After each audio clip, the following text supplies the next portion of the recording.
Hello, जय श्री कृष्णा हमारे प्यारे भक्तों। आई होप आप सब लड्डू गोपाल की कृपा से ठीक ही होंगे।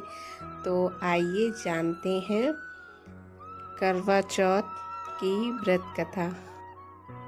बहुत समय पहले की बात है। एक साहूकार के 7 बेटे और एक बहन करवा थी। सभी सातों भाई अपनी बहन से बहुत प्यार करते थे, यहाँ तक कि वे पहले उसे खाना खिलाते और बाद में स्वयं खाना खाते थे।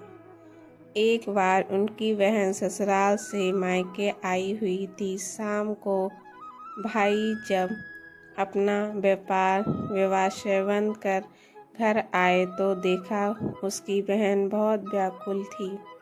सभी भाई खाना खाने बैठे और अपनी बहन से भी खाने को आग्रह करने लगे, लेकिन बहन ने बताया कि उसका आज करवा चौथ का निर्जल व्रत है और वह खाना सिर्फ चंद्रमा को देखकर उसे अर्घ देकर ही खा सकती है, क्योंकि चंद्रमा अभी तक नहीं निकला है। इसलिए वह भूख प्यास से व्याकुल हो उठी। सबसे छोटे भाई को अपनी बहन की हालत देखी नहीं जाती। वह दूर पीपल के पेड़ पर एक दीपक जलाकर चलनी की ओट में रख देता है। दूर से देखने पर वह ऐसा प्रतीत होता है कि जैसे चतुर्थी का चांद उदय हो रहा हो। उसके बाद भाई अपनी बहन को बताता है कि चांद निकल आया है, तुम उसे अर्घ देने के बाद भोजन कर सकती हो। बहन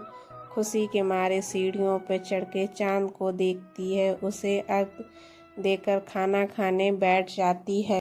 वह पहला टुकड़ा मुंह में डालती है तो उसे छींक आ जाती है। दूसरा टुकड़ा डालती है तो उसमें बाल निकल आता है और जैसे ही तीसरा टुकड़ा मुंह में डालने की कोशिश करती है तो उसके पति की मृत्यु का समाचार उसे मिलता है। वह बौखला जाती है। उसकी भाभी उसे सच्चाई से अवगत कराती है कि उसके साथ ऐसा क्यों हुआ। करवा चौथ का व्रत गलत तरीके से टूटने के कारण देवता उसे नाराज हो गए हैं और उन्हें ऐसा किया।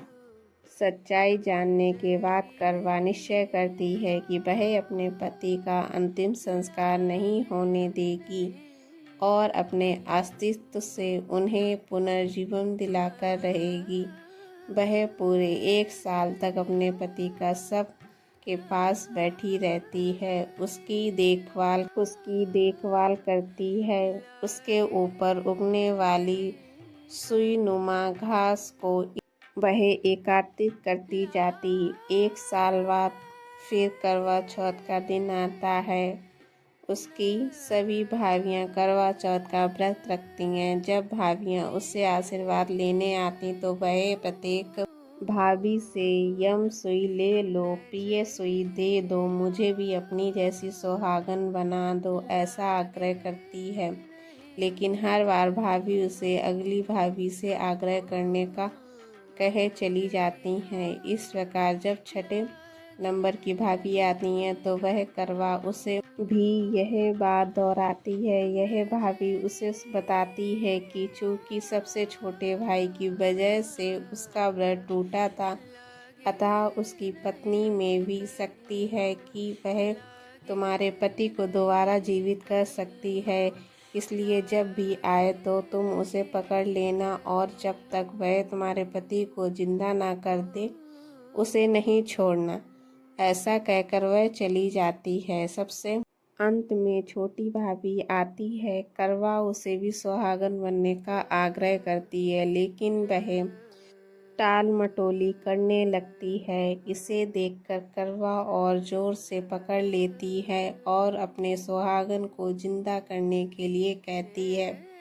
भाभी उसे छोड़ने के लिए नोचती हैं, खसती हैं, लेकिन करवा नहीं छोड़ती। अंत में उसकी तपस्या को देखकर भाभी और अपनी छोटी उंगली को चीरकर उसमें से अमृत उसके पति के मुख में डाल देती। करवा का पति तुरंत श्री गणेश कहता हुआ उठ जाता है इस प्रकार प्रभु कृपा से उसकी छोटी भाभी के माध्यम से करवा को अपना सुहाग वापस मिल जाता है। श्री गणेश महागौरी, जिस प्रकार करवा को चीर सुहागन का वरदान आपसे मिला, वैसे ही सब सुहागनों को मिले। अगर आपको हमारा वीडियो अच्छा लगे तो लाइक शेयर कमेंट ज़रूर लिखें और कमेंट में राधे राधे लिखें। जय श्री